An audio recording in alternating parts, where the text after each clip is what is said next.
¿Usted no ve un enfrentamiento frontal un día, un enfrentamiento, digamos, decisivo? Eso dependerá de ellos. Si ellos lo provocan, se va a producir.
Muy buenas tardes a todos, espero que estén bien, espero que hayan tenido un muy buen día el día de hoy y gracias también a la participación de don Hermógenes Pérez de Arce.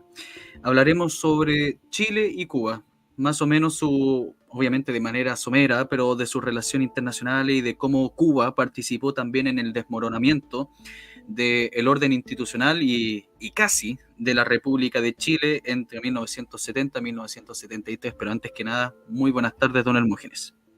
Buenas tardes, profesor. Gracias por convidarme a su interesante programa.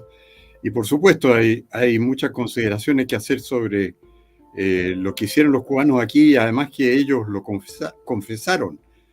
Me tocó un episodio muy pintoresco con un libro que se llamaba Vindicación de Cuba, en cuya página, no me acuerdo el número de la página, había un general que estaba siendo juzgado y se llamaba Patricio de la Guardia Font, y él decía que había prestado servicio en Chile durante el golpe militar. ¿Por qué? Porque ellos tenían un equipo acá armado que se llamaba, un regimiento que se llamaba Tropas, para intervenir en todo eso y proporcionar armas a la gente de la Unidad Popular y ayudarlos en los combates. Y en el juicio al que lo sometieron después en Cuba, que fue por el tema de droga, en que le echaron toda la culpa a él, ¿no?, de haber participado en el comercio de drogas, y finalmente terminó fusilado en Cuba por el régimen.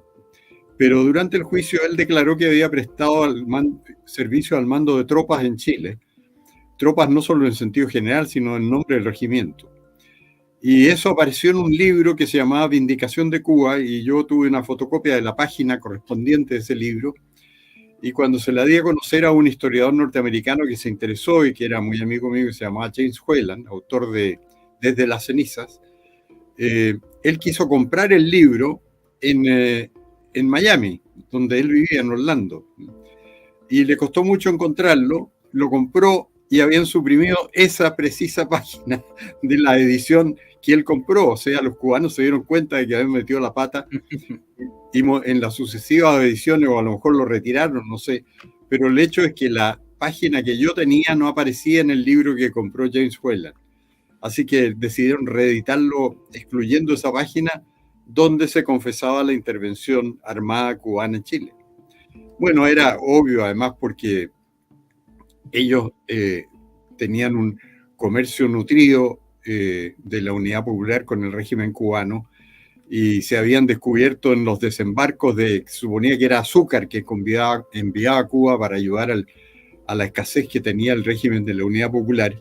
En una oportunidad una bolsa de azúcar se rompieron en el puerto, que creo que fue en Talcahuano, y aparecieron metralletas dentro de los sacos de azúcar. Entonces eso provocó mucho revuelo también.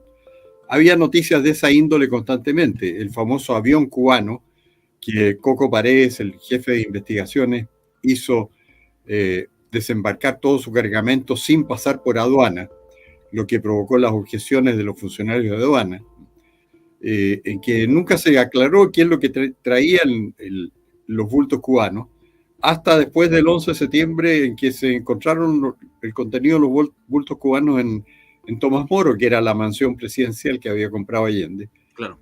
Y eran armas, armas incluso de grueso calibre, eran cañones sin retroceso, cosas así. Así que había un nutrido intercambio ilícito con Cuba, y principalmente enfocado hacia el autogolpe que pretendía dar la Unidad Popular, y que Allende, según le declaró a Regis Debray en su entrevista de agosto del 73, ya creía que lo tenía preparado. Mire, justamente es interesante esa cuestión de los bultos cubanos, que incluso lo tocamos en un programa, que todos los políticos se contradecían en lo que tenían esos bultos, porque habían unos que decían, no, si es azúcar. Habían otros que decían, no, son obras de arte. Habían otros que decían que eran frutas tropicales que venían de Cuba. Y otros decían, no, es alcohol, pero todos se contradecían, o sea, literalmente era como un bolsillo mágico, o sea, había de todo en esos sacos. Pero como usted lo dice, y ¿cómo se llamaba este hombre? El señor Rafael Saldívar, o algo así se llamaba, el que hizo el que hizo la pesquisa en Tomás Moro. Ahí, como usted lo comenta, incluso está también detallado en su libro, y está detallado también en este texto de la violencia política en Chile, que ahí comenta la cantidad de armas que tenían esos sacos, esos bultos, y que cómo se encontraron en la misma Tomás Moro. Pero retrocediendo un poco, también hay que considerar que obviamente la Unidad Popular, como un régimen marxista-leninista, tenía que cuadrarse ante los países que estaban en contra del imperialismo norteamericano. En otras palabras, tenía que aliarse con Cuba y aliarse con los países del orbe soviético. Pero obviamente tenía que partir con Cuba, porque bajo este programa de la Unidad Popular estaba el hecho de que tenía que cuadrarse, tenía que estar con Cuba. Incluso Allende fue miembro y, si no me equivoco, presidente del OLAS, ¿o no, don Hermógenes? Sí, no me acuerdo si presidente o vicepresidente de la Organización Latinoamericana de Solidaridad, se llamaba OLAS, y él en ese cargo tuvo algunas actividades bastante dudosas, porque permitió que bajo la norma del pasaporte diplomático, del equipaje diplomático, correo diplomático, se enviaran armas para la revolución en Bolivia, y eso era bastante delicado desde el punto de vista de las relaciones internacionales. Pero la izquierda siempre ha logrado salir indemne de todas esas cosas, y Allende la verdad es que se comprobó que él había facilitado su carácter de parlamentario chileno para que internaran a Bolivia elementos que no se pudieron registrar regularmente en la frontera y en las aduanas, y aparentemente eran armas que estaban destinadas a la revolución en Cuba, donde estaba el Che Guevara, se había instalado a hacer la revolución. Todo esto finalmente se aclaró porque hubo gente de la Unidad Popular, o sea, del sector comunista, digamos, detrás de la cortina de hierro, guerrilleros o exguerrilleros, que escribieron libros y contaron estas cosas. En este momento no me acuerdo bien del nombre del autor, pero había un guerrillero que escribió un libro muy famoso, como de arrepentido de haber participado en la revolución. Y ahí relataba este paso bajo el encubrimiento oficial de Salvador Allende al armamento que se internaba a Bolivia para la revolución. Era un libro de un ex revolucionario que está citado sobre todo está citado en un libro de Arturo Fontaine Aldunate, el Arturo Fontaine padre, que se llamaba algo así como Todos queríamos la revolución. Y ahí viene la cita de este libro del ex guerrillero, donde revela que Salvador Allende contribuyó en su calidad de parlamentario a encubrir la internación de armas a Bolivia. Y hay que recordar que el Partido Socialista chileno en esta época, que era literalmente el partido más de avanzada marxista que había, mandaba gente y militantes a pelear en la guerrilla boliviana. después se van a conocer como los helenos, y que después cuando vuelven van a conformar la primera GAP del mismo Allende. Pero Allende obviamente iba a contradecir lo que decía la OEA, porque la OEA estaba en contra del reconocimiento de Cuba, ¿ya? Y entonces lo que va a hacer Allende justamente, si no me equivoco, asume en noviembre, a finales de noviembre, principio de diciembre, va a darle reconocimiento a Cuba, e incluso va a empezar a tener ya relaciones comerciales con Cuba. Va a partir primero que Cuba les va a permitir entrar a mar territorial. Eso queda registrado en el diario en Mercurio y en el diario La Estrella en diciembre de 1970. Y luego de eso empieza ya a establecer relaciones comerciales, principalmente unidireccional, porque es Chile el que le está mandando productos, sobre todo productos para el ganado, porque lo que estaba pasando Cuba en ese momento es que los pastos no estaban creciendo, la tierra se estaba volviendo de mala calidad y las semillas estaban desapareciendo, así que Chile le manda una cantidad bastante sustancial de semillas de alfalfa, unas 35 toneladas aparece registrado en el diario. Pero obviamente no se iba a quedar simplemente con relaciones comerciales, porque Cuba le interesase de que acá en Chile se formalizase la revolución, porque acá en Chile, cuando Allende llega al poder, no es que la revolución concluye, lo que pasa es que realmente la revolución estaba en marcha. Y entonces, luego de eso, empezaría ya relaciones diplomáticas de facto. De facto, empezaría ya la embajada establecerse acá en Chile, empezarían a llegar los denominados mochileros, los estudiantes, los becados, los doctores, que es bastante interesante analizar ese punto, si usted me lo permite, don Hermógenes. Acá tengo un montón, tengo una ruma de libros, y entonces, en el texto, que es bastante escaso, que se llama Comisión Especial de Consulta sobre Seguridad contra la Acción Subversiva del Comunismo Internacional del Proceso Marxista-Leninista Chile, es terrible largo el nombre, que es del Ejército, hacen unos datos bastante interesantes sobre los extranjeros que ingresaron a Chile, pero no se fueron. Obviamente podemos decir, y con claridad, de que no todos los extranjeros que llegan acá en Chile eran terroristas, y sobre todo obviamente los de Cuba.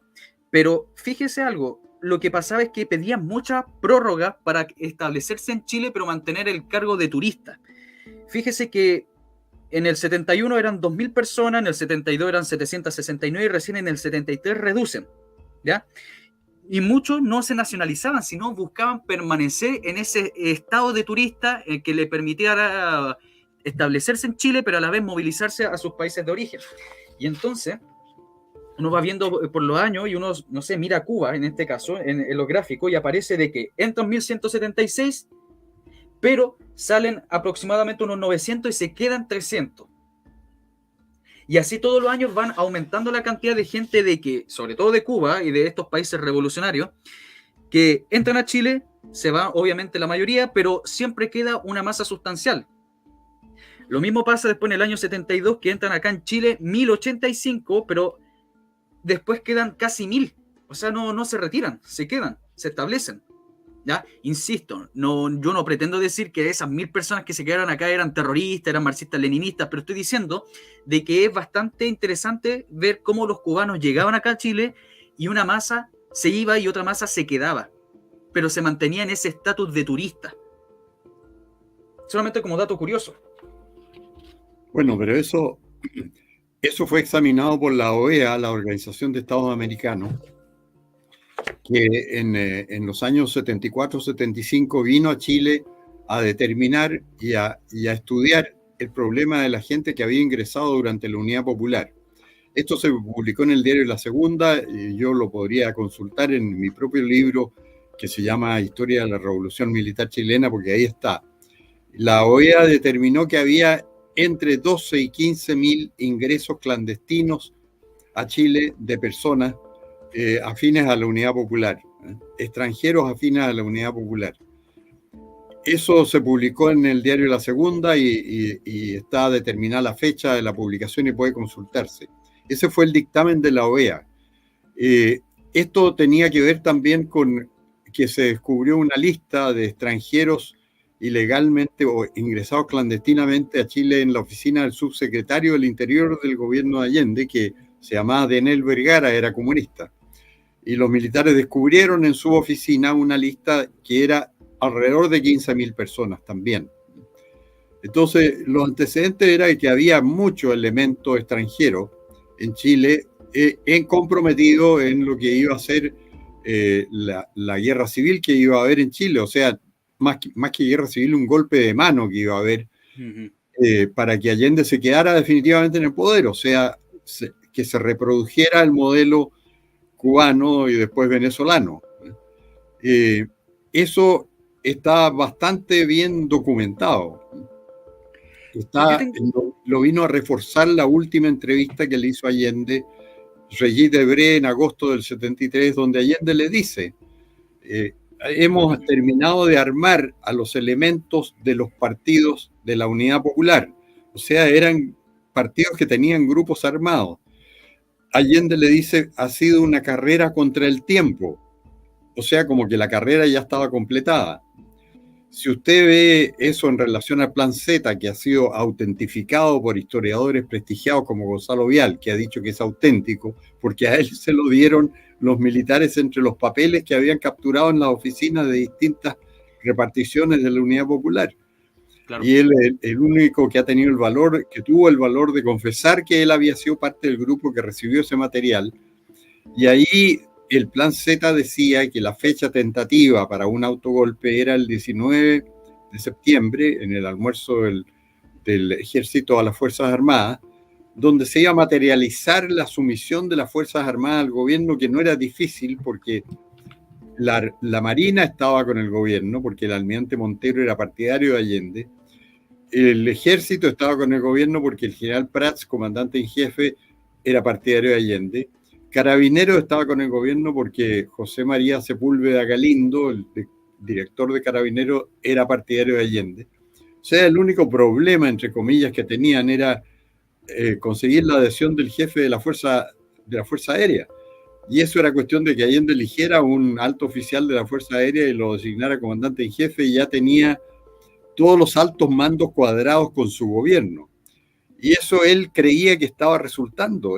Allende tenía una visión simplista porque no era un hombre de gran documentación para todos esos efectos. Él tenía una visión simplista del país, y en un video que ha circulado bastante últimamente, que aparece él muy elegante en unos muebles Luis XV, que deben ser de la moneda, un bull o un chiffonier, un sillón elegantísimo, y él muy elegante, y con un aire un poco femenino. Dice: ya hemos tomado control de el cobre, hemos tomado control de las industrias, hemos tomado el control de la banca.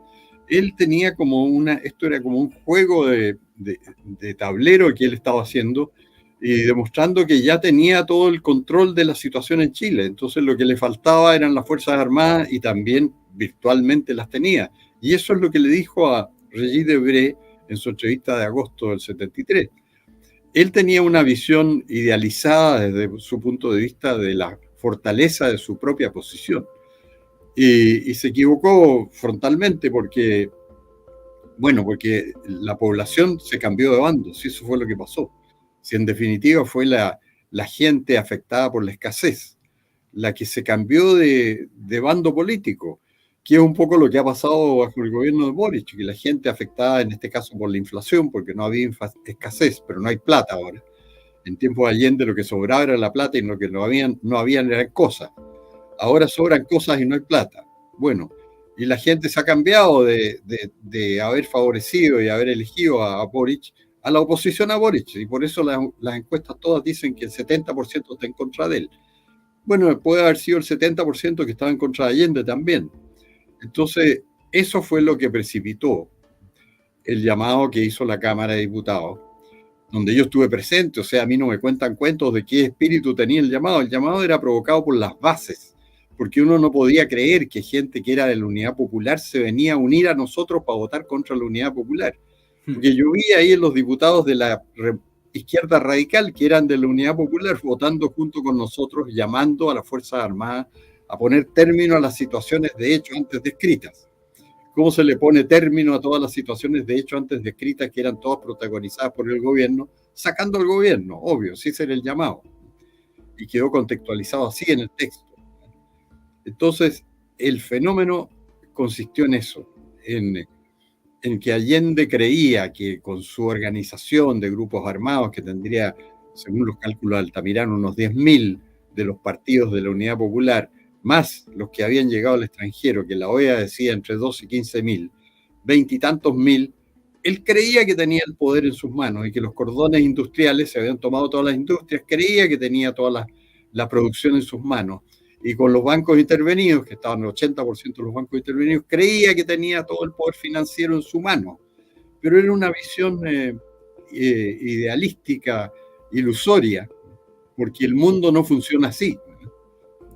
Las fábricas no producen más cuando están tomadas. Los bancos entran en crisis cuando hay una inflación desatada y el crédito ya es un chiste. La economía no funciona cuando están todos los precios controlados y producen la pérdida las industrias. Ahí lo que pasa es que los empresarios en ese caso producen a todo full, pero se crea un mercado negro que es el que más atractivo desde el punto de vista económico. Y todo eso es lo que pasó durante la Unidad Popular. Entonces se llegó a una crisis total. Don Hermógenes, yo quería hacerle una pregunta con respecto a eso, porque hay algo interesante, más que interesante, irónico, porque trataban a esta gente, a estos cubanos que venían acá como refugiados, como becados, como doctores. No entiendo por qué refugiados, porque eran de extrema izquierda y venían de Cuba. Pero la cuestión es que, ¿usted cree que esta gente era enviado por Fidel o era gente que, independiente a lo que Fidel quería, venían a apoyar a la revolución chilena? No, yo creo que la intención de Fidel habría sido mandar un regimiento para cada gente a luchar contra las Fuerzas Armadas chilenas para impedir que derrocaran a Allende. Yo creo que eso lo tenían muy claro y algunos historiadores han dicho que esa fuerza estaba preparada y después la mandaron a Angola los cubanos, porque la tenían lista. Y en Angola no le fue muy bien tampoco, pero tenían un ejército expedicionario preparado. Y yo creo que lo tenían preparado para Chile, pero aquí se dieron cuenta de que podía ser otra cosa lo que pasara y que iban a llegar a un hueso duro de roer, digamos. Entonces decidieron no hacerlo. Todo el tráfico de gente durante la Unidad Popular y después también era clandestino, porque por ejemplo el año 86, con pleno gobierno militar y buen control de las fronteras y todo, todos los que participaron en el atentado al presidente Pinochet entraron y salieron clandestinamente porque Cuba tenía sus pasadizos para entrar y salir del país. Y eso está confesado por los propios que participaron en todo esto, que hubo 15 que entraron y salieron en la misma fecha del atentado, y entraron unos días antes para prepararlo y todo, sin ningún problema. O sea, entrar y salir clandestinamente de Chile para una potencia extranjera no era difícil, ni siquiera bajo el gobierno militar. Entonces, con mucho mayor razón bajo el gobierno de la Unidad Popular. Así que no hay que estarse mucho a la contabilidad de extranjería y todo eso, porque eso no refleja lo que había, que era entrada de gente que venía a hacer la revolución en Chile. Sí, por eso que la apreciación de la OEA yo creo que es muy exacta. Y tal vez nos quedemos cortos en la apreciación de lo que eran los chilenos con armas, que deben haber sido más que los 10.000 que confesaba Altamirano. Bueno, pero así todo, eso duró, la lucha en Chile duró 3 semanas, o 3 meses, perdón, desde el 11 de septiembre hasta el 31 de diciembre. Ahí se acabó la lucha en Chile. Lo demás fue lucha antiterrorista, o sea, para evitar que atacaran bancos y que pusieran bombas. Escaramuzas chicas. Asesinaran a la mala. Claro. Mire, lo que sí tenemos claro es que los cubanos, porque hay que entender dos cosas. Acá los cubanos tuvieron una actitud de formalidad, o sea, participando dentro de las relaciones bilaterales, etcétera, etcétera, etcétera. Y también habían cubanos participando dentro de la informalidad para, obviamente, agudizar el proceso revolucionario. Y entonces estos cubanos, bueno, están relacionados muchas veces hacia las dos cosas, ojo con eso. Pero estos cubanos, y acá yo creo, justamente acá está el lobo chileno, que es el que da los datos, las perlitas. Los cubanos participaban principalmente en organizadores de protesta. ¿Ya? Hay muchas fotos que aparecen tipos que no tienen una fisonomía chilena, se le nota a distancia, incluso en fotos de blanco y negro, que son los que están guiando de cómo se tiene que hacer las marchas, sobre todo participando muy de cerca en los cordones industriales. No por nada, si no me equivoco, uno de los asesinos del teniente Lancrepete fue un cubano, ¿ya? No, mexicano. Mexicano, perdón. José Sosa Gil se llamaba. Ese fue un mexicano. El asesino de un DC, me equivoqué yo. El asesino de un DC no me acuerdo en qué industria fue, pero fue del cordón Cerrillo, Maipú Cerrillo. Sí.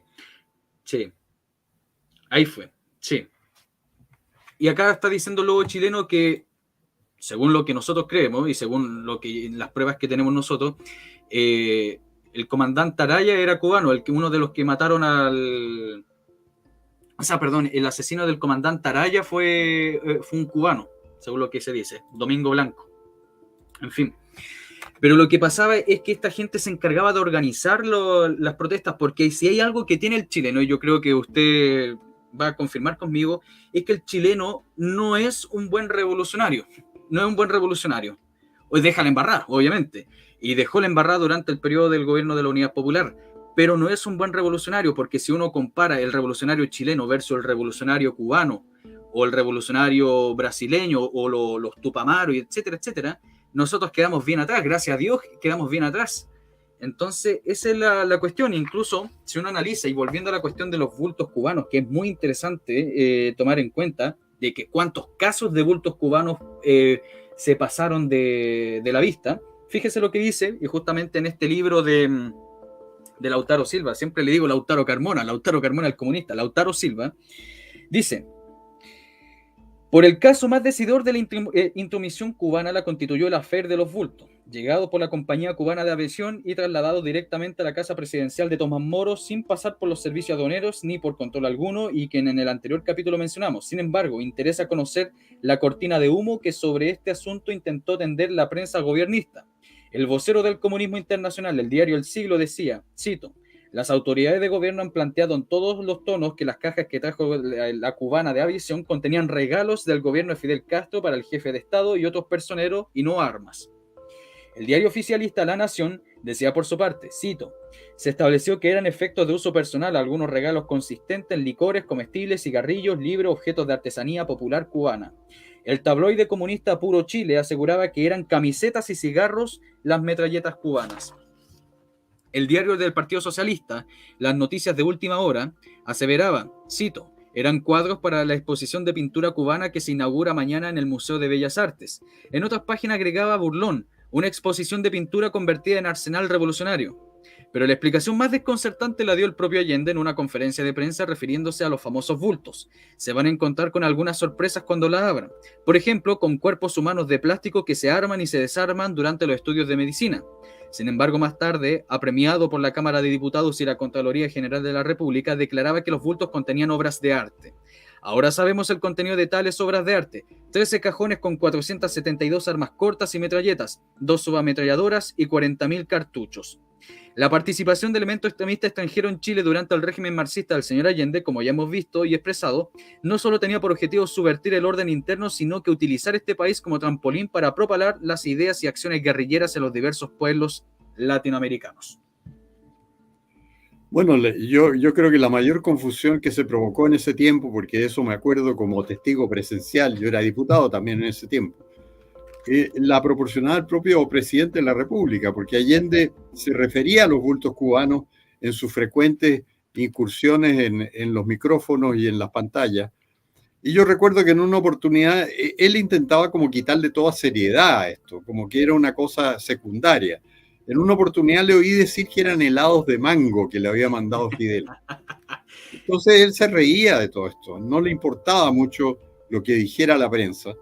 Le empezó a importar más cuando ya en el Senado lo tomaron en serio y los demócratas cristianos empezaron ya derechamente a manifestar que esto no tenía una salida institucional debido a todos estos engaños.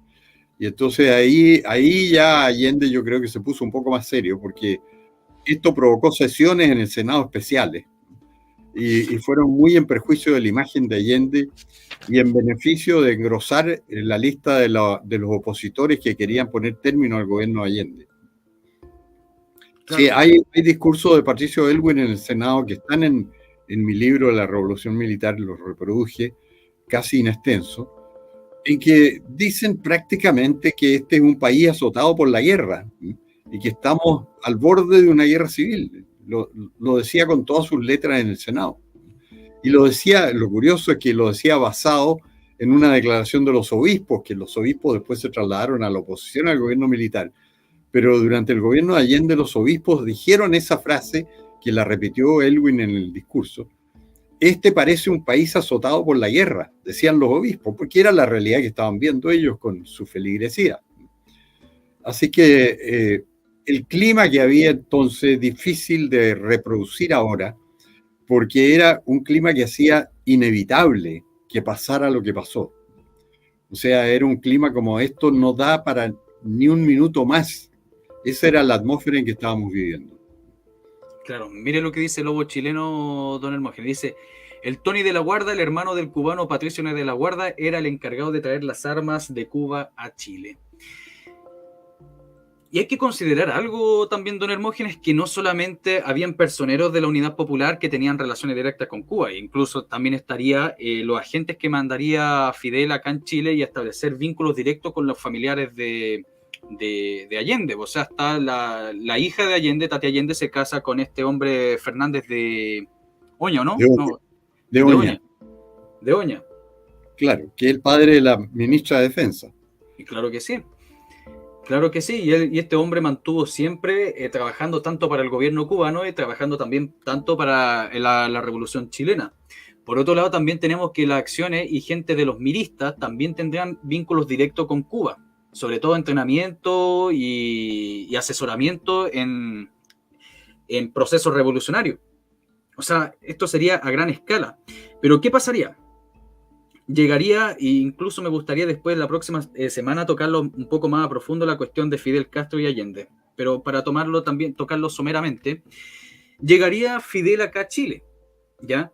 Pero la cuestión de Fidel, según todos estos teóricos políticos marxistas, y aparece en la revista Punto Final, creían que la llegada de Fidel significaba dos cosas. La primera cosa era simplemente una cuestión política, superficial. Llegó el mandatario cubano y está el mandatario chileno y se llevan muy bien, y entonces buscan establecer la patria grande, el llevarse bien políticamente, relaciones internacionales, comerciales, etcétera, etcétera. La otra cosa es que pensaban que con la figura de Fidel acá en Chile se podía agudizar y acelerar el proceso que a la vista de muchos socialistas y de la izquierda revolucionaria se veía que estaba estancado, de que Allende no estaba avanzando. Incluso en muchas portadas de la revista Punto Final hablaban de que el proceso no avanzaba, le decían, ya, pues Allende, ¿para cuándo la revolución? Y esas eran las críticas que se hacía a Punto Final. Entonces se pensaba de que trayendo, o sea, que Fidel Castro llegase acá a Chile pudiese acelerar el proceso revolucionario. E incluso en las conversaciones que hay entre Allende y Fidel Castro, tanto cuando estaba acá en Chile, y también cuando Allende fue a Cuba, porque Allende fue muchas veces a Cuba antes que fuese presidente, incluso como diputado y como senador, fue a Cuba, y les comentaba sobre la situación de Chile y cómo él pretendía establecer la revolución chilena. Y usted mismo lo dijo antes de comenzar, don Hermógenes, tenían contradicción entre ellos mismos, porque Fidel no entendía cómo iba a ser ese proceso revolucionario que quería establecer Allende, esa denominada revolución democrática, ese socialismo democrático que él hablaba, que obviamente no se refiere a democracia como la conocemos nosotros. Quiero dejar claro eso. Porque Fidel Castro era de la revolución armada, de la cuestión de que tomamos armas e intentamos tomar el poder y ascender con las masas que tengamos.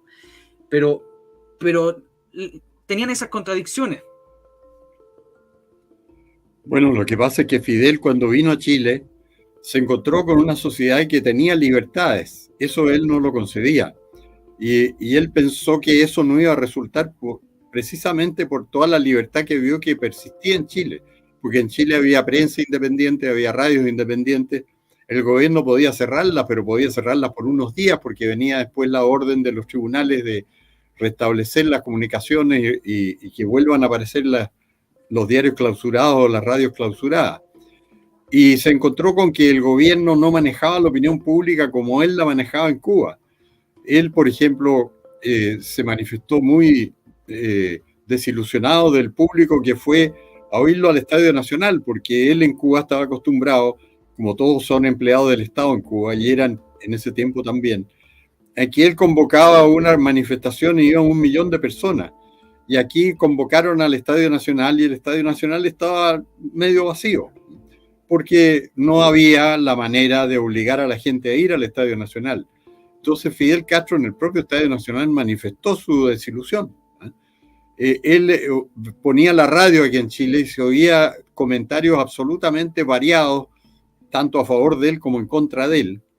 Yo me acuerdo que yo tenía un programa diario en la Radio Agricultura y un día hablé de que el socialismo era una cosa muy seria y que había que tomarla en serio. Y Fidel ese día dijo lo mismo, y yo dije, me oyó en la mañana. Él se encontraba con que aquí las radios transmitían toda clase de cosas y que había programas contra el gobierno, todo eso no existía en Cuba. Y entonces él creía que eso no podía funcionar, y tenía razón, porque eso no podía funcionar. Si el socialismo es incompatible con la libertad, o sea, para que haya un régimen socialista hay que suprimir la libertad. Y entonces Fidel Castro, en ese sentido, acertadamente, cuando vino a Chile, dijo, esto no va a funcionar porque lo nuestro funciona solo con dictadura. Y yo creo que se lo dijo Allende, y lo dejó entender también en comentarios que hacía él, sobre todo en su desilusión cuando habló en el Estadio Nacional, porque ahí en el discurso, si se oye todo el discurso, hay una especie de queja, ¿no?, de cómo es posible que este estadio esté semivacío, en el fondo, cuando él allá haciendo sonar los dedos llenaba con 1 millón de personas lo que fuera. Entonces, yo creo que Castro tuvo un baño de realismo cuando vino a Chile. El gobierno creyó que él era mucho más popular entre la gente de lo que efectivamente era, porque se encontraba con eso, de que las masas no iban como locas detrás de Fidel. Sí, lo aplaudían la gente del UP, en fin, siempre había gente aplaudiéndolo, pero no era una figura carismática que subyugara al pueblo chileno. Y bueno, además esto fue con un broche de oro, que fue la marcha de las cacerolas vacías que hicieron las mujeres, porque las mujeres en Chile son más valientes que los hombres, entonces los hombres no nos atrevíamos a salir a la calle en tiempo de Lupe porque nos golpeaban, nos pegaban, nos apaleaban. Pero las mujeres se atrevieron y juntaron un número imprevisto, y estaba Fidel aquí, hicieron sonar las cacerolas. A mí me da risa ahora cuando la gente de izquierda hace sonar las cacerolas, sobre todo delante de mí, que yo sé cuál es el origen de las cacerolas, que es justamente contra la izquierda. ¿Por qué? Porque estaban vacías, porque ahí empezaron los primeros síntomas de escasez a fines del año 71. Las mujeres salieron a la calle en un número absolutamente imprevisto, ¿no?, porque fue una marcha mucho mayor de lo que cualquiera se habría imaginado. Y los gente de la Unidad Popular, los violentistas, cometieron el error de atacarla físicamente. Entonces hirieron a muchas y les lanzaban las famosas papas con Gillette. A otra niña que la dejaron afásica, o sea, no podía hablar. Obviamente que la filmaron en todos los medios de oposición. Eso fue terrible, como contrapropaganda contra el régimen, porque era una niña muy, muy agradable, además, persona, que la habían golpeado tanto que había quedado con dificultad para hablar, pero ella contaba todo lo que le había pasado con esta dificultad y todo, y eso era muy impresionante. Y quedó en una película que se llama Chile y su verdad. Esa es un largo pasaje de ella explicando cómo había sido agredida. Entonces Fidel, cuando se encontró con todo esto, partió muy desilusionado de Chile. Sí, y tan así, don Hermógenes, que muchas veces cuando él habla de Chile, sobre todo en 1972, si no me equivoco, aparece una carta, una mención en 1973 de la situación en Chile, y sigue haciendo la misma crítica de la falta de acción revolucionaria en Chile, porque insisto, la gente no entiende este proceso, que habían 2 revoluciones en curso, y está la de Allende y está la de los miristas. Y entonces Allende era muy lento para hacer esa revolución según la óptica de los socialistas más extremos como Altamirano o como Garretón también, los miraba muy lentos. O sea, oiga, Allende, ¿para cuándo? ¿Para cuándo? Y incluso se lo replicaba muchas veces Punto Final la cuestión, porque Punto Final era prácticamente una revista no oficial del MIR. pero lo que pasaba es que después de eso iban a mandar más agentes cubanos, ya tanto dentro de la oficialidad y tanto estos becados, denominados becados, e incluso fue tan así de que para el año 73, si no me equivoco, después del tanquetazo, julio, agosto, llegarían 2 agentes cubanos del más alto nivel, uno de apellido Piñeiro, y que son los que van a guiar a Allende en esta última fase que obviamente iba a concluir con el Plan Z, ¿ya?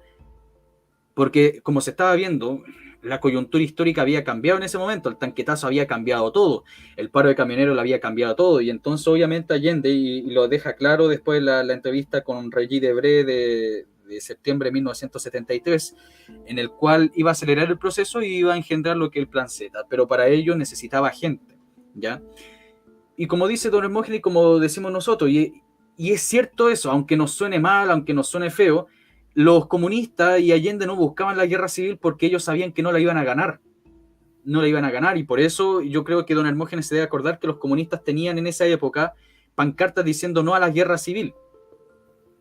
Sí, lo usaron mucho eso, no a la guerra civil, porque yo creo que en el fondo el consejo de Fidel era tomarse el poder, controlar las Fuerzas Armadas. Allende creía que lo tenía con estos comandantes en jefe que eran favorables a él, que le faltaba uno nomás someterlo.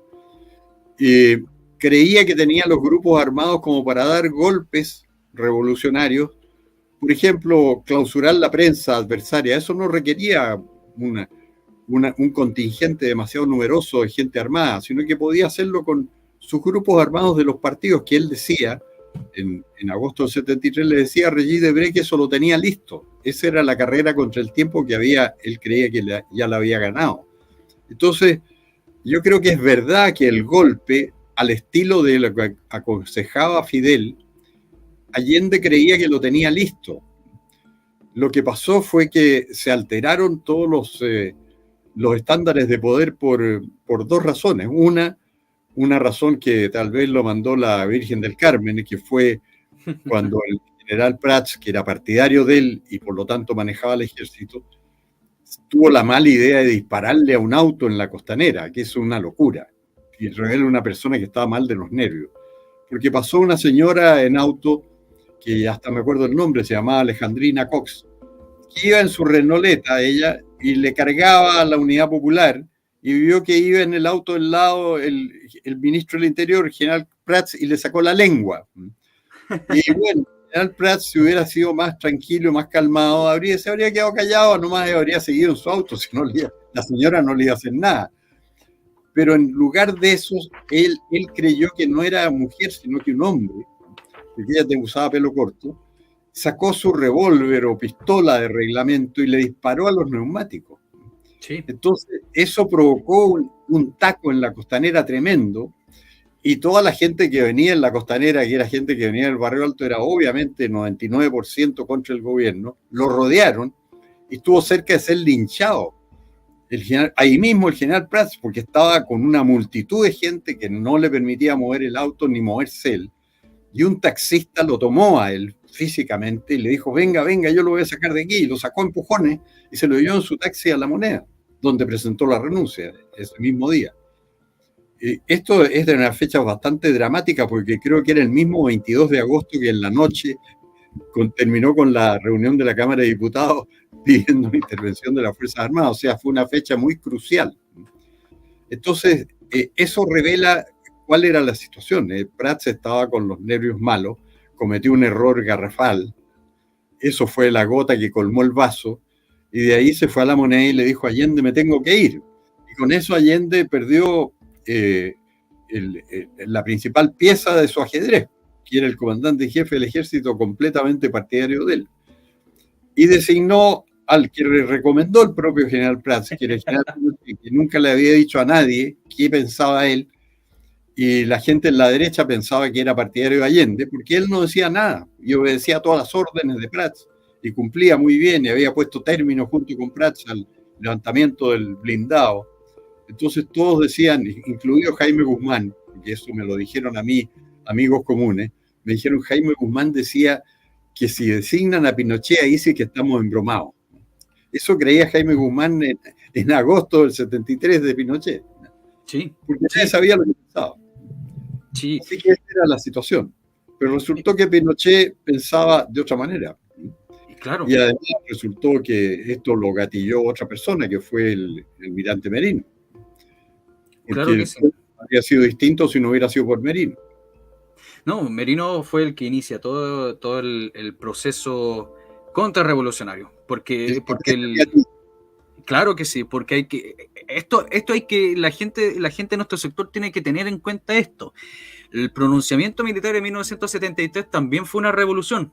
En este caso, una contrarrevolución marxista, pero terminó siendo una revolución. No por nada también don Hermógenes llama así su libro al gobierno militar. Pero, mire, justamente quiero mencionar una cosa. Y antes que nada, muchas gracias, Silent Planet. ¿Ya? Mire lo que dice Silent Planet. Dice: no entiendo cómo en Chile se rinde honor a extremistas como el comandante Pepe y el asaltabanco Miguel Enríquez. Porque Chile y la gente que dirige la historia, estimado, son de izquierda, y además la gente se dejó influir por la historia de la izquierda, y entonces por eso tenemos gente de que no conoce quién es el comandante Pepe, no conoce las atrocidades que hizo el comandante Pepe, no conoce lo que pensaba y lo que hacía Miguel Enrique.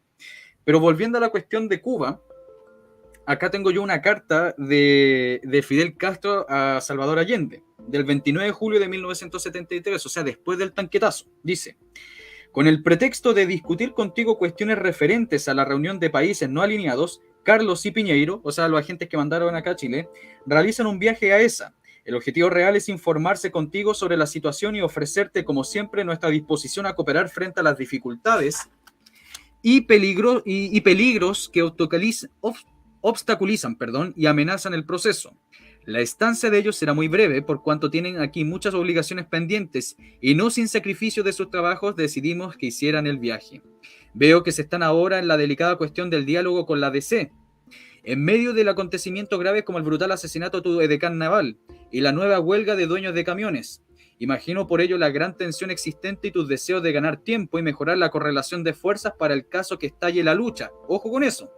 Y de ser posible hallar un cauce que permita seguir adelante el proceso revolucionario sin contienda civil, a la vez que salvas tu responsabilidad histórica por lo que pueda ocurrir. Estos son propósitos loables, pero en el caso de que la otra parte, cuyas intenciones reales no estamos en condiciones de valorar desde aquí, se empeñase a una política pérfida e irresponsable, exigiendo un precio imposible de pagar por la unidad popular y la revolución, lo cual es incluso bastante probable, no olvides por un segundo la formidable fuerza de la clase obrera chilena y el respaldo enérgico que te ha brindado en todos los momentos difíciles. Ella puede, a tu llamado ante la revolución en peligro, paralizar las golpistas y mantener la adhesión de los vacilantes, imponer sus condiciones y decidir de una vez si es preciso el destino de Chile. El enemigo debe saber que está apercibida y lista para entrar en acción. Su fuerza y su combatividad pueden inclinar la balanza en la capital a tu favor, aun cuando otras circunstancias sean desfavorables. Tal decisión de defender el proceso con firmeza y con honor hasta el precio de la propia vida. Ojo con eso, vamos a repetir eso. Tal decisión de defender el proceso con firmeza y con honor hasta el precio de tu propia vida, que todos te saben capaz de cumplir, arrastrarán a tu lado todas las fuerzas capaces de combatir y todos los hombres y mujeres dignos de Chile. Tu valor, tu serenidad, tu audacia en esta hora histórica de tu patria y sobre todo tu jefatura firme, resuelta y heroicamente ejercida constituyen la clave de la situación. Hazle saber a Carlos y a Manuel en qué podemos cooperar, tus leales amigos cubanos. Te reitero el cariño y la ilimitada confianza de nuestro pueblo, fraternalmente, Fidel Castro. Bueno, esa carta revela todo lo que estaba sucediendo y en el hecho Allende creía estar cumpliendo todos los pasos que le aconsejaba Fidel Castro, porque Allende, de acuerdo con la última entrevista que le dio a Debré, creía que tenía todos los haces en su mano. Él creía tener el apoyo de las Fuerzas Armadas, creía tener grupos paramilitares civiles, que eran los de los partidos de la Unidad Popular, y con eso ya tenía una fuerza incontrarrestable. Si lo que sucedió, de hecho, fue algo que estaba fuera de toda la teoría. Una persona, creo que Silent Planet se llamaba, se extrañaba ahí de la fuerza que tienen en este momento los izquierdistas para imponer su punto de vista. Por supuesto, si ahora está pasando lo mismo, la izquierda A mí lo que más me ha impresionado estos días es que hubo una locutora del canal de televisión nacional, Constanza Santamaría, que en una información dijo el expresidente Pinochet y siguió con la información. Y esto desató una tempestad en la izquierda de reclamos al Consejo Nacional de Televisión que piden que castigue a Constanza Santamaría por haber dicho expresidente. Porque en Chile hoy no se puede decir expresidente Pinochet sin que la izquierda lo castigue a uno, castigo aéreo y terrestre, físico, mental, moral o psíquico. Porque la izquierda controla todo el panorama en Chile en este momento. No se puede decir expresidente Pinochet sin que a uno le lleguen decenas, 90 en este caso, de peticiones de castigo nada menos que en el Consejo Nacional de Televisión. Eso revela el grado en que la izquierda en este momento está controlando la opinión pública. Y ellos por eso han reunido hasta los 8 millones de dólares que les costaba ser primera figura en el próximo Fiesta del Libro de Frankfurt, porque esos 8 millones de dólares van a ser destinados íntegramente a repetir aquí lo mismo que han repetido siempre, que los que tienen la razón son ellos, que Allende era un demócrata, que los militares son violadores de derechos humanos y que todo esto ha sido provocado por una pérfida oposición de derecha y el principal culpable, aunque haya fallecido, se llama Augusto Pinochet y no puede ser ni siquiera nombrado en Chile. Ese es el total dominio que tiene el comunismo y que explica el segundo proceso constituyente, que a los únicos que les interesa a los comunistas, pero lo impusieron apoyados por el Mercurio, la Tercera, la Chile Vamos, los empresarios, hasta una empresaria que ahora la acaban de elegir, la de la SOFOFA, la Rosario Navarro, le fue a expresar su adhesión a Boric en su programa, el Pacto Tributario, porque están todos entregados a la izquierda de Chile en este momento.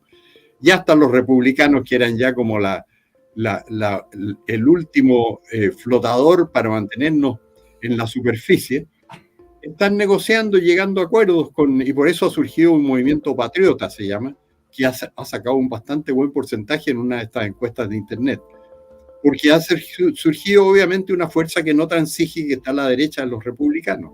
Pero ese es el panorama en Chile de un dominio de la opinión pública por parte de la extrema izquierda, que está en el poder y por lo tanto tiene todas las facilidades para hacerse del dominio de la opinión pública. Claro, pero es que eso es la izquierda, pues, o sea, la izquierda y los socialdemócratas y toda esta gente que se opone y se opuso y siempre se va a oponer al gobierno militar, se tomaron todos los espacios de discusión, se tomaron todos los espacios de sociabilidad, se lo tomaron todo, desde la escuela hasta la universidad, desde la academia hasta los cafés, por todos lados están tomados, y entonces obviamente el discurso marxista, el discurso bastante mentiroso de la situación del gobierno de la Unidad Popular y del gobierno militar, obviamente se transformó en el discurso hegemónico. Muchas gracias, Gonzalo A.G. Santalía, muchas gracias por el superchat. Dice acá, viejito, por favor, cuéntenos la verdad sobre Miguel Enrique y por qué humillaron después a Miguel Krasnov, tantos años de condena.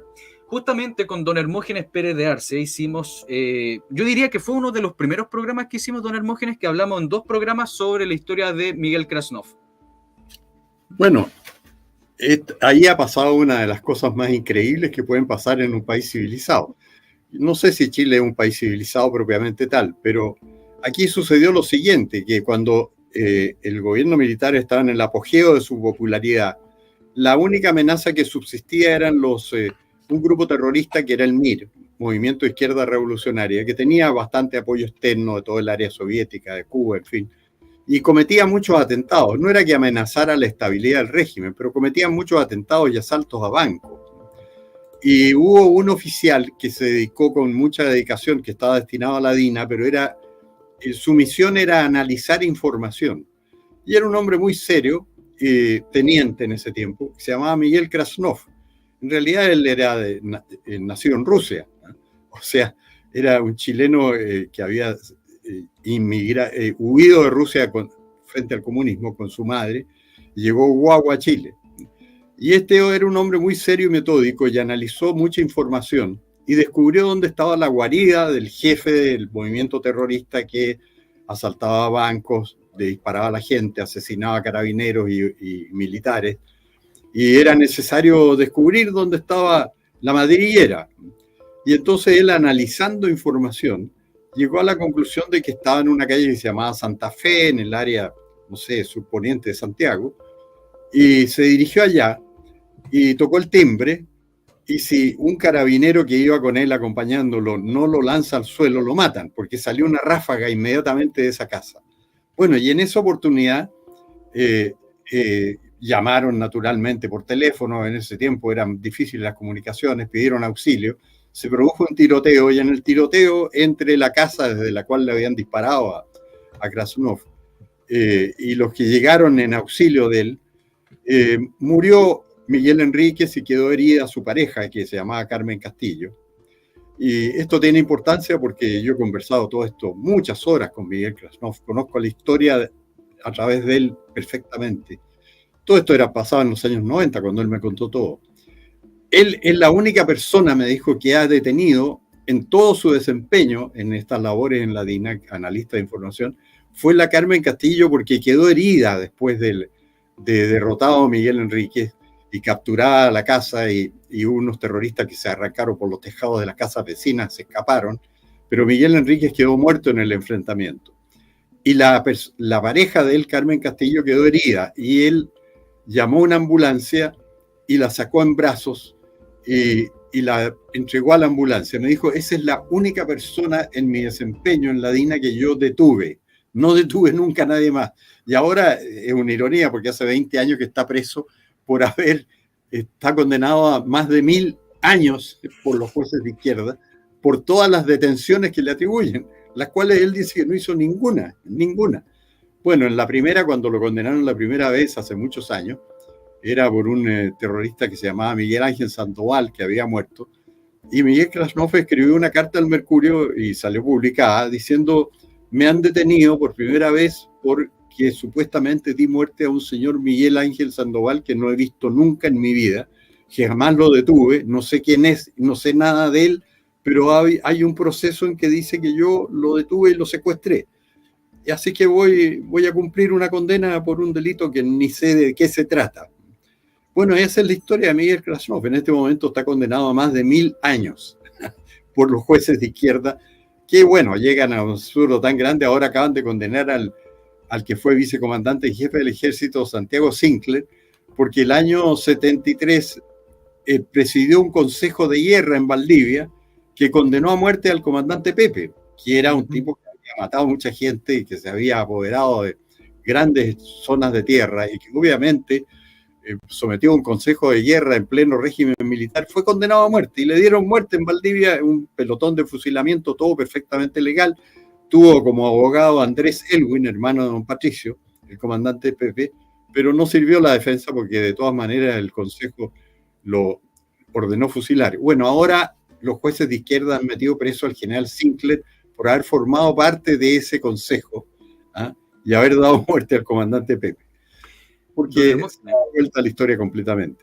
Don Hermógenes, mire, voy a decirle 3 cosas. Justamente hablando del comandante Pepe, el programa, mejor dicho, el video que voy a subir hoy día, si bien trata indirectamente el comandante Pepe, porque quiero hacer un programa, o sea, un video especial del comandante Pepe y de todas las cosas que hizo, es sobre el caso de la señora Antonieta Machel. La segunda cosa que quería decirle yo es que hay una pregunta interesante que hace Benjamín Flores, si bien no tiene nada que ver con Cuba, pero justamente como está mencionando a Krasnov, dice, ¿qué podría decir don Hermógenes sobre Alfonso Chanfró, dirigente del MIR? Es que vi una entrevista de su esposa que decía que Miguel Krasnov lo había torturado poco menos. Bueno, en el caso de Chanfró tendría que estudiarlo, no tengo, pero sé que era del MIR y que ha sido muy actualizado porque Francia pide la extradición de Krasnov para juzgarlo por el caso, o de quienes sean responsables por el caso de Chanfró, porque tenía ascendencia francesa. Entonces ha tenido una relevancia grande el caso por la intervención de otros países. Claro. Pero en este momento no tengo los antecedentes. Era del MIR, sí. Sí. Y acá, esta me pilló a mí, yo no sé si usted lo sepa, yo no sé, al tiro lo digo. ¿Será cierto que el expresidente Pinochet estuvo en Cuba entrenándose? Nunca lo había oído. Yo tampoco. Primera noticia que tengo. No lo sé, no sé. Pero eso, don Hermógenes, ¿qué le parece que la próxima semana hagamos una segunda parte de la cuestión cubana-chilena? Muy bien, con mucho gusto. Pero como siempre, deme solamente un minuto porque quiero mostrarle algo. Recuerden, hay algo que se queja a la derecha, son dos cosas: de que hay pocos libros de derecha, y segundo, de que no se apoyan a los libros de derecha. Entonces ahora ustedes pueden hacerlo. Ustedes van a Editorial Conservadora y compren el libro de don Hermógenes Pérez de Arce, Historia de la Revolución Militar Chilena, que es, a mi parecer, y no porque esté don Hermógenes acá al lado mío, sino porque es el mejor libro y el más ilustrativo del periodo del gobierno militar, sin chamullo, sin panfleterío, con muchos datos, con mucha fuente y con la verdad histórica. No les anden comprando ni anden viendo videos ni libros de Baradit. Vean y compren estos libros. Apoyen a las editoriales que son de derecha. Apoyen a los escritores que son de derecha. Compren libros de historia verdadera. Y sobre todo, mientras lo compran, se lo cuentan y se lo leen a sus hijos. Así que ahí está don Hermógenes. Muchas gracias, profesor. Ha sido un agrado y un honor que me haya convidado y nos vemos el próximo domingo. Nos vemos el próximo domingo. Hasta luego. Adiós. Bueno, como me dice Wings of Liberty, se llama Editorial Conservadora. Ahí lo están viendo. Editorial Conservadora. Antes que se vayan, a mí me gustaría leerles una cosa más, ¿ya? Que es sobre una cuestión bastante interesante sobre la relación cubana-chilena, ¿ya? Justo esto, miren. Dice así: señor Luis Sánchez de la Madrid, estimado amigo, le reitero a usted como gerente de Cimexport, porque esto es vinculado a una cuestión económica internacional de cómo se pasaban plata. O sea, habían chanchullos también bastante interesantes que lo vamos a ver la próxima semana, así que espérenlo. Dice: señor Luis Hermosilla no tiene injerencia alguna en los asuntos a tratar con Cuba. Esto lo he hecho presente al señor Luis Ojeda y al agregado comercial de la Embajada de Cuba. Esta comunicación es estrictamente personal para usted. Lo saluda, doctor Allende. Luis Ojeda Segura era vicepresidente y gerente del consorcio español Agropesa, que proveía además de maquinaria y herramientas a organismos estatales chilenos. Aunque la participación de Salvador Allende en estas operaciones comerciales queda en evidencia en documentos de puño y letra del ex político, en los informes hechos por su yerno en los enlaces, entre comillas, y gestores radicados en Madrid, saluda a Allende como Alfonso, o sea, se cambiaba el nombre, y al dictador cubano Fidel Castro como Cardosa. Era tan grande el misterio usado en los informes que para eludir la identificación de Cuba se reemplazaba por Canadá. Sin embargo, se delata la clave al especificar que las operaciones comerciales son en rubros como carne, níquel y ron, naturalmente cubanos. El mismo yerno de Salvador Allende firmaba casi toda la documentación como Sergio Mesa Matus, que era el seudónimo de batalla usado por el cubano Luis Fernández Oña, esposo de Beatriz Allende. Sin embargo, a veces los socios, Allende y Castro, hacían negocios raros, como el efectuado con las acciones del Banco Israelita de Chile. Como el régimen marxista de Allende no pudo estatizar los bancos comerciales de golpe y porrazo, a la cubana, recurrió a los llamados resquicios legales a través de la Corporación de Fomento a la Producción, institución que estaba facultada por la ley para adquirir acciones de ciertas empresas. Falseando sus finalidades, se autorizó a la Corporación de Fomento para que comprara acciones de todos los bancos ofreciendo un alto valor por ellas, aunque solo pagaba al contado una mínima parte y el saldo en bonos pagadero a muchos años plazo. De esta manera se burlaba al Congreso, pues no sería necesaria una ley para nacionalizar la banca privada, y tan pronto la Corfo lograra adquirir la mitad de una de las acciones de los bancos, pasarían a ser administrados por el Estado. Cierta mañana, Allende en persona concurrió al banco israelita, reunió el personal para exponerle que, consecuente con sus ideas, su banco sería el primero en ser estatizado. No obstante, haber tenido durante muchos años ahí su cuenta personal y de contar con muchos y buenos amigos que, en más de una ocasión, lo habían llamado para comunicarle que estaba sobregirado.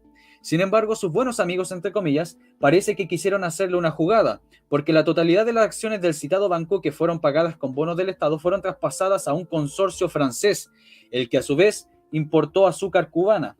En pago de entregaron el paquete de bonos que Fidel Castro se vio obligado a aceptar, remitiéndoselo enseguida a su socio Allende. En esta negociación, al parecer los socios se pillaron la cola o bien hicieron lo que se llama un negocio redondo. Estas actuaciones del señor Allende nos recuerdan el emplazamiento de que fue objeto en el Senado por parte del ministro del Estado del Gobierno del general Ibáñez en 1954, al formularle en pleno hemiciclo públicamente la siguiente pregunta, cito: ¿Usted, honorable senador señor Allende, no tiene otro ingreso conocido que la dieta parlamentaria? Yo quiero que nos explique cuál es el sistema, cuál es la fuente, cuál es el medio que usted utiliza para llevar una vida regalada, una vida notoria y ostensiblemente. No puede llevar una persona cuyo único ingreso conocido legítimo sea el de la dieta parlamentaria.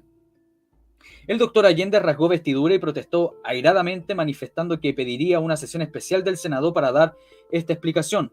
Pero la sesión especial no la pidió jamás, ni mucho menos dio una explicación alguna. No obstante, ello no le impedía repetir a menudo como una muletilla defensiva: tengo mis manos limpias de sangre y peculados. Otra frase muy socorrida de Allende era, cito: podrán atribuirme muchos defectos, pero nadie podrá afirmar que soy un ladrón u homosexual. Fin de cita. ¿Para qué recordar la frase copiada de su ídolo Fidel de, cito: se podrán meter los pies, pero nunca las manos? Fin de cita. Los hechos, los porfiados hechos, como decía Lenin, se encargaron de demostrar que todas estas frases eran solo eso, frases de un vasto repertorio demagógico. He aquí algunas facetas de la conducta privada del compañero presidente, quien además mantenía una vida en la que se combinaba el lujo con las orgías y el pasamiento erótico. Con mucha razón, alguien ha dicho que el poder corrompe, y cuando el poder es absoluto, la corrupción es absoluta. ¿Qué les parece?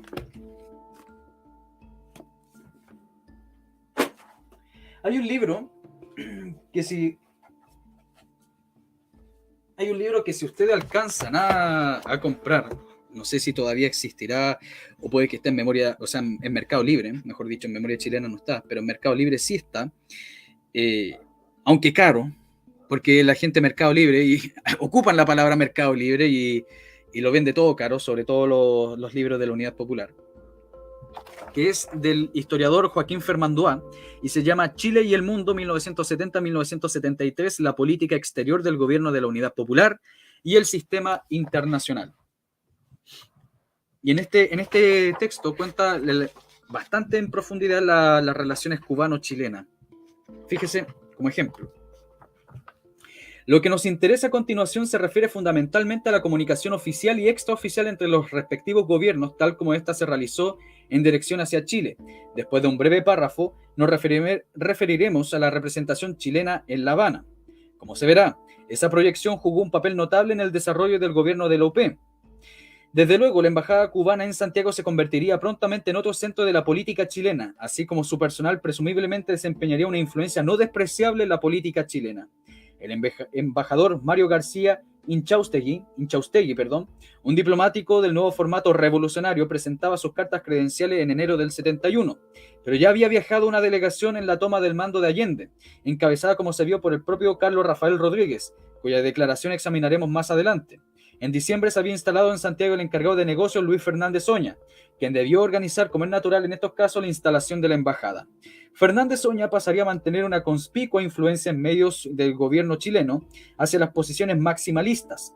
Desde luego, parte considerable de su importancia, que según algunos superaba la del propio embajador, derivó del hecho de estar casado con Beatriz Allende, la hija más politizada de Salvador Allende. García Inchaustegui, en comparación, era más circunspecto en sus relaciones con funcionarios chilenos, pero progresivamente también comenzó a perfilarse ante la publicidad chilena como un embajador revolucionario, aquel que no respeta la presunción de la legitimidad, en la que se basa en un orden internacional dado. Así entendió que su misión era parte del proceso revolucionario chileno, no solo como un plano discreto diplomático, sino también como un camarada de la causa de la UP.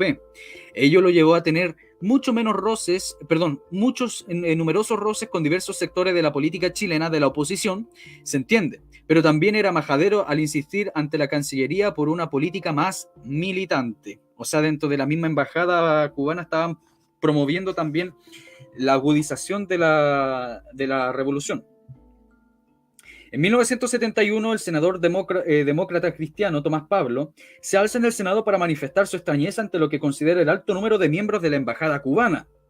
El Ministerio de Relaciones Exteriores le envía un oficio informándole del número exacto de funcionarios, 48, de los cuales 16 son miembros de credencial diplomática y 32 del personal administrativo. Pablo dice que está preocupado por las actividades de la embajada y que el número les parece del todo excesivo. Cito, el personal de la embajada de la embajada nuestra en Cuba está integrado por 2 compatriotas. En esta materia se dice que nosotros somos los suizos de América Latina y los demás podrían ser tropicales. Esta podría ser una muestra de tropicalismo, pero lo cierto es que Cuba mantiene en todos los países embajadas con tan alto número de representantes como la que mantiene en Chile. Quizás podríamos encontrar allá una de las causas del déficit en los diversos rubros que existen en la isla. Naturalmente que aquí existe un ataque de flanco a la presentación de Cuba como el paradigma a alcanzar. Pero más importante, sin duda, lo que revela del grado polémico de la presencia de la embajada que provocó en el debate político interno.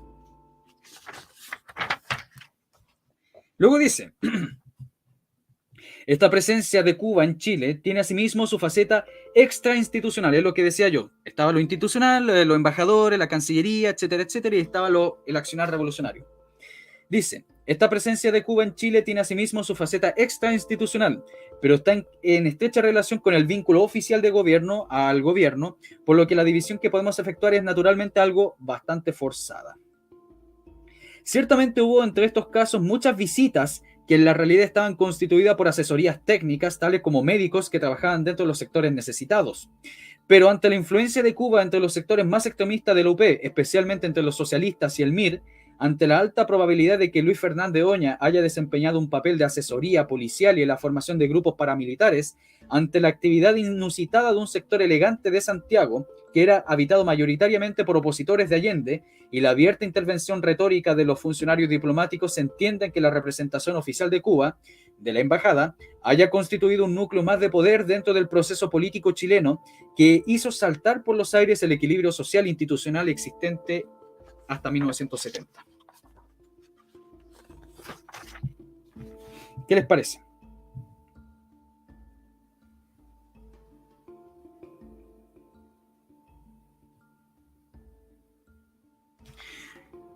Acá pasa algo interesante hoy en día en Chile, de que se está haciendo bastante caribeño la cultura chilena.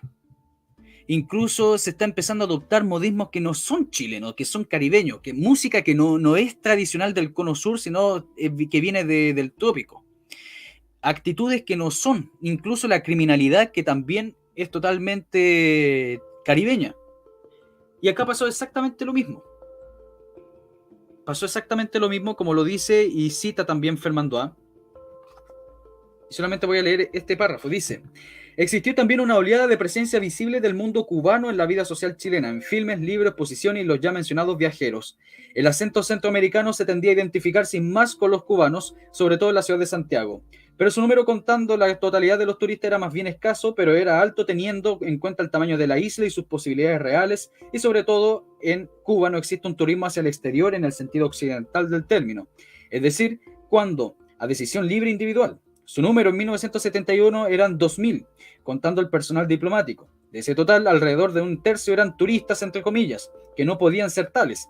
Las cifras para el 72 son levemente inferiores, 1.500. Y para el año 73 eran 200 turistas. Era lo que le decía yo. En fin, eso es la cuestión. La próxima semana tocaremos ya la segunda parte de Chile y Cuba. ¿Ya? Y esto ya mucho más a la profunda, mucho más de cómo Chile interpretaba a Cuba y cómo Cuba interpretaba a Chile, cómo era la revolución cubana en contra de la revolución chilena, etcétera, etcétera. Eso, dudas, consultas, preguntas.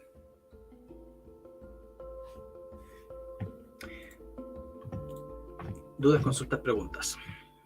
Recuerden dejar su me gusta, recuerden compartir, es fundamental esto, que le muestran a los niños los directos al canal, para que no le estén enseñando en el colegio de que Allende era un superhéroe y que Pinochet era prácticamente Satanás en la tierra. Hagan esa pega.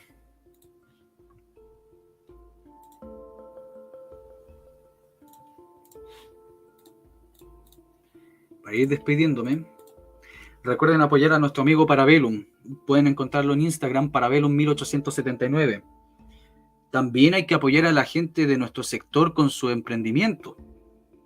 Hay que hacerlo.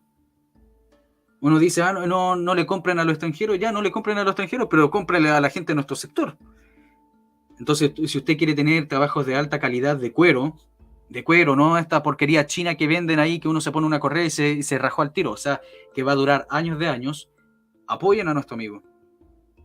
Incluso ahí ustedes pueden ver que me hizo un trabajo, mire, fíjense, un posavasos, ahí está el escudo que me regalaron, etcétera, etcétera, miren. Parabellum 1879. Y aprovechando el día del papá, le pueden comprar una correa, una billetera. Estas tan geniales para sostener las botellas de chela o de vino, lo que sean. ¿Cierto? ¿Quién más que nosotros podemos apoyar?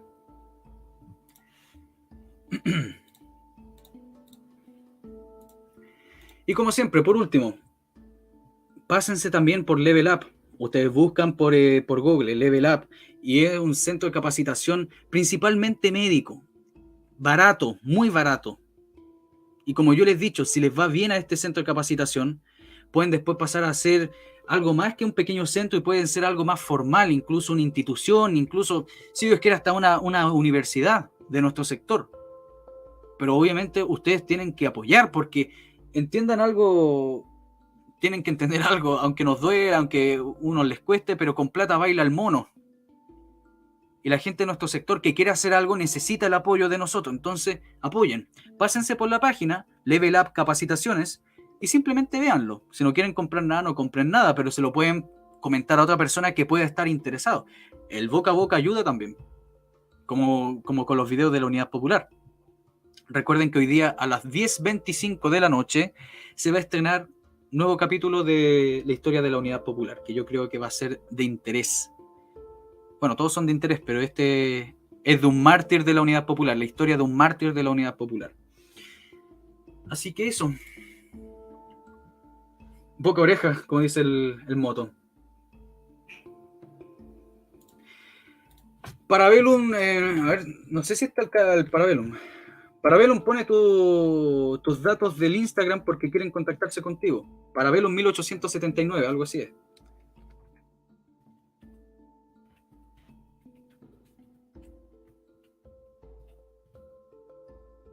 Así que así por Instagram. O algo así. Ahí el Parabellum se lo escribe. Entonces, como siempre, yo me despido. Cuídense mucho, que les vaya bien. Nos vemos la próxima semana. Recuerden que subo videos los lunes, miércoles y viernes. Bueno, ahora no tanto, por la cuestión del OP. Pero vean los videos del OP, difundan los videos del OP. Y sobre todo, si usted es joven, usted va al colegio, va a la universidad, también difúndalo entre sus compañeros. Porque los profesores no van a tener piedad con usted y van a difundirle de lo peor. Pues si ahora dicen que Pinochet introdujo la pasta base en las poblaciones, capaz que digan que Pinochet fue el que provocó la extinción de los dinosaurios, no sé, capaz. Pues. Así que nos vemos la próxima semana. Recuerden, dejen su me gusta, compartan, hagan todas esas cuestiones y como siempre digo, cualquier aporte al canal pueden hacerlo por Flow. Todas esas cosas me permiten a mí comprar libros, me permiten pagar estas cuestiones, así que eso, se los dejo a su disposición, totalmente voluntarios. Cuídense mucho, que Dios los bendiga y nos vemos la próxima semana. Chao, chao.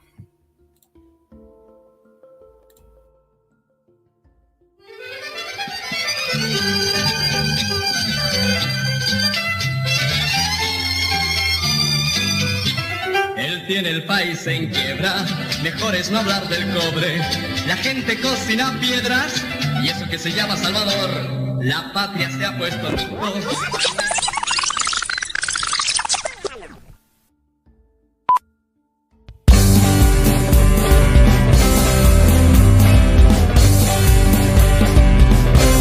Él tendrá el país en quiebra, mejor invertir en dólar. La gente aún no lo entiende y es porque admira a Salvador. La patria hoy mira y tiembla, se irán al mercado negro.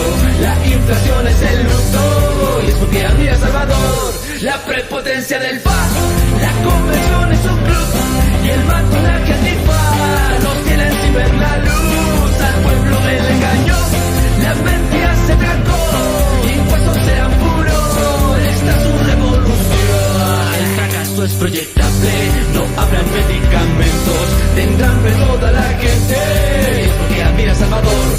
sumar a no más cesantes, gobernar al ignorante, engañar con grandes plantes. Y es porque admira a Salvador la prepotencia del FA, la conversión es un club y el banco la que antifa. Nos tienen sin ver la luz, al pueblo él engañó, la mentira se trancó, impuestos sean puros, esta es su revolución. El fracaso es proyectable, no habrán medicamentos, tendrán fe toda la gente, es porque admira a Salvador. La democracia cristiana de nuevo vendió la patria, volvió a subir al trono, a uno parecido a Salvador.